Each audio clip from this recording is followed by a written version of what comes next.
Bienvenue dans la vidéo où tu vas devoir miser exactement l'inverse de ce que je vais te dire pour gagner de l'argent dans les pronostics. Ouais, la semaine dernière c'était compliqué. Tous les résultats que j'ai donnés ont été faux. J'avais donné victoire du Paris Saint-Germain 2-1, il y a eu 2-1 pour Dortmund. Victoire de Liverpool 1-0, il y a eu 1-0 pour l'Atlético. J'avais donné 3 partout entre l'Atalanta et Valence et il y a eu 4 buts 1 pour l'Atalanta. Et j'avais donné 2 partout entre Tottenham et Leipzig, il y a eu 1-0 pour Leipzig. Alors... ouais, c'est pas facile pour moi de pronostiquer la Ligue des Champions. Je sais pas si c'est la même chose pour vous, n'hésitez pas à me le dire dans les commentaires, à me dire si ça se passe bien. Bon, en termes de paris sportifs, c'était mieux, c'était beaucoup mieux. Les paris sportifs, ça s'est vraiment bien passé. D'ailleurs, si vous voulez mes paris sportifs sur la Ligue des Champions, je les ai postés. J'ai posté un Mortal Combo, un gros ticket sur Snapchat. Le Snap, il est directement dans la description. Vous avez juste à cliquer dessus. Le ticket, il est en story. Vous allez me suivre sur Snap et vous avez mes paris sportifs. Et ça, chaque jour. Donc voilà pour le petit instant publicité. Pour terminer comme il se doit, n'oubliez pas le gros like sur cette vidéo. L'objectif, c'est de faire 1000 pouces bleus. Donc n'hésitez pas les gars, activez-vous sur la barre de pouces et n'hésitez pas à commenter aussi, à me donner vos pronostics pour les matchs. On va commencer maintenant par les deux matchs qui auront lieu le mardi. Chelsea-Bayern Munich, c'est la première affiche. On va commencer par parler des locaux, des Blues, qui sont vraiment pas impériales dans leur grand match à domicile. Alors c'est un petit peu contradictoire que je vous dise ça juste après une victoire de Buts 1 à domicile face à Tottenham, mais peut-on dire que les Spurs sont vraiment un grand adversaire en ce moment? Est-ce qu'ils sont vraiment solides? Sans Kane et Son blessés, Eriksen parti cet hiver, Dele Alli fantomatique et sur le banc, voilà, c'est clairement une équipe qui est en reconstruction. Mais auparavant, c'est des défaites 2 fois contre Manchester United, nul contre Arsenal, nul contre l'Ajax, défaite contre Liverpool et contre Valence, nul contre Leicester. En gros, aucune victoire dès que Chelsea joue à domicile un adversaire réputé et en forme. Alors bon, c'est pas un portrait très flatteur que je tire des Blues, mais c'est quand même une équipe qui nous surprend. Hein. Si on reprend vraiment la base de la saison, c'est pas une formation qui était taillée pour jouer le championnat, la Ligue des Champions. C'est déjà bien d'avoir passé les poules. Frank Lampard, c'était sa première année sur le banc des Blues. On savait pas trop ce qu'il allait valoir. Chelsea était en interdiction de recrutement. Donc au niveau de l'effectif, là aussi, on avait beaucoup de doutes. Mais au fur et à mesure de la saison, c'est quand même très très satisfaisant ce que font les Blues. Il faut pas du tout leur enlever le mérite. Après voilà, dans les grands matchs, forcément, c'est plus compliqué. Ils n'ont pas un effectif extrêmement expérimenté. Ils n'ont pas la possibilité non plus de faire beaucoup de turnover, même s'ils ont pu le faire contre Tottenham, et ils l'ont bien fait puisque Giroud était titulaire et il a marqué. Et voilà, c'est pas un adversaire qui a une profondeur de banc et une expérience incroyable pour évoluer dans la Champions League. Après, ça ne les empêche pas d'être frais, d'être énergiques sur le terrain, et c'est ça qui fait leur force. Le Bayern Munich, c'est pas du tout le même type d'équipe. Là, par contre, on a de l'expérience, on a un club structuré depuis plusieurs saisons, qui est présent en Ligue des Champions, performant, mais dont il manque toujours quelque chose pour rejoindre le dernier carré, la finale, durant ces dernières saisons. Mais cette année, il y a vraiment eu un match déclic dans la saison des Bavarois. C'était la défaite cruelle à Mönchengladbach, 2-1. Depuis, c'est 11 matchs, 10 victoires et 1 nul. C'était contre Leipzig, 0-0. 9 fois sur ces 11 matchs, ils ont mis au moins 3 buts. Ils comptent évidemment un Lewandowski en forme extraordinaire. Voilà. Qui mieux que lui cette saison? C'est vrai qu'il est incroyable, l'attaquant polonais. Mais c'est une équipe paradoxalement qui encaisse aussi beaucoup de buts, hein. Très régulièrement, ça leur arrive. La semaine dernière encore, ils jouent à domicile contre Paderborn. Ils gagnent 3-2, mais voilà, c'est encore 2 buts encaissés à domicile face à un promu.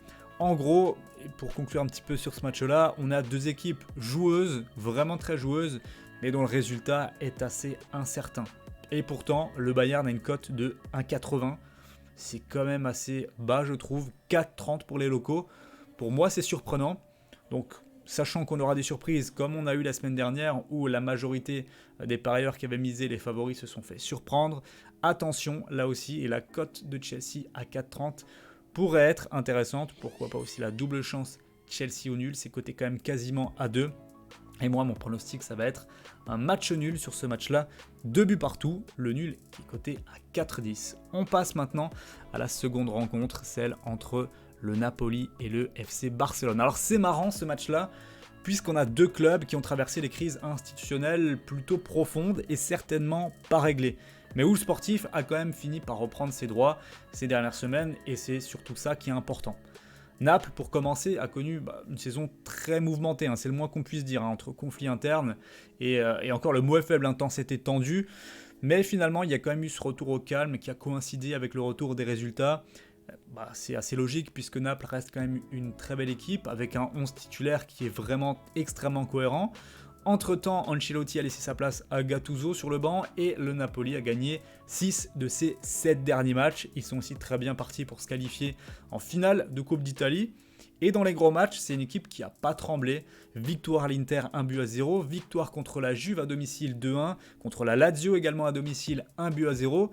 Le trio infernal de cette saison en Serie A y est passé, et ça c'est vraiment notable, c'est des belles performances de la part des hommes de Gattuso. Donc quand cette équipe veut, elle peut. Honnêtement, je vais vous le dire, je le pense, mais si le cadre de la saison avait été idéal du côté Napoli, moi je pense que leur 11 aurait vraiment eu le potentiel pour sortir le Barça de cette année, qui est quand même pas flamboyant. Maintenant, dans les conditions actuelles, que penser du Barça? Ils sont capables évidemment de sortir un gros match, mais qui nous dit qu'ils ne feront pas comme la saison dernière où ils étaient déjà pas au top? Un nul assez mou au match aller en 8ème de finale, c'était à Lyon, 0-0, avant de pouvoir se réfugier sur le match retour au Camp Nou, qui est quand même plus facile à aborder, malgré le fait que quand même ce but à l'extérieur reste un objectif, et je pense qu'ils le savent. Naples ne doit pas être une équipe sous-estimée, comme Lyon aurait pu l'être la saison dernière. Donc c'est un match que j'attends assez vivant là aussi, mais attention, je vais dire une surprise et la victoire à domicile du Napoli. Alors entre parenthèses, c'est coté à 3,30, mais il y a des choses à faire en termes de nombre de buts, en termes de paris sportifs en faveur du Napoli.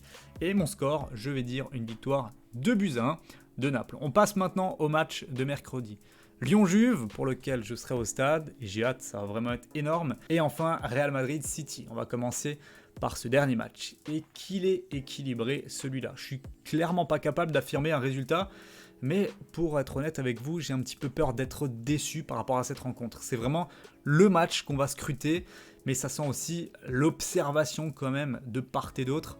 Le Real perd Hazard et perd 3 points à Levante dans un match où honnêtement ils n'ont pas été mauvais. Franchement, c'était quand même intéressant ce qu'ils ont proposé. Mais le seul problème, c'est que Benzema est beaucoup trop seul à la pointe de l'attaque.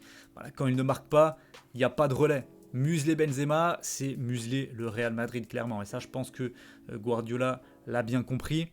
Donc, avantage City, je pense, même si à domicile, forcément au Bernabeu, le Real aura l'envie et sûrement la possibilité de se faire respecter. Donc au final, je vois une neutralisation et un match nul qui est là, coté à 3,75.